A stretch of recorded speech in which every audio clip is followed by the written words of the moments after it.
matagal ka na nagmamaneho? Ano na bang edad mo, kuya? 25. Ilang taon na nag-drive?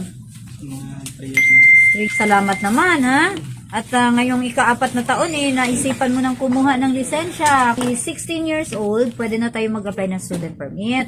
Pagka 17, pwede na mag-apply ng non-pro. Habang papatapos na siya, kuya, meron akong itatanong sa iyo. Ang isang may kapansanan ay nahihirapang sumakay sa iyong sasakyan. Ano ang dapat mong gawin?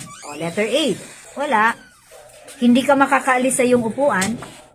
Letter B, maging handa sa pagsulong. Mag-ready ka daw para makaalis ka agad yung sasakyan.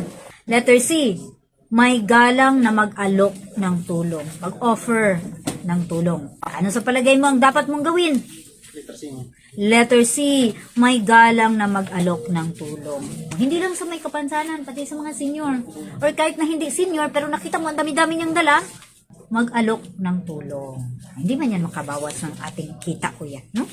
Ano man pakiramdam pag nakatulong ka, magaan, kahit na walang bayad. Nag-thank you siya sa'yo. Kahit hindi pa nag-thank you. Pero minsan makasabi tayo, sana nag-thank you man lang.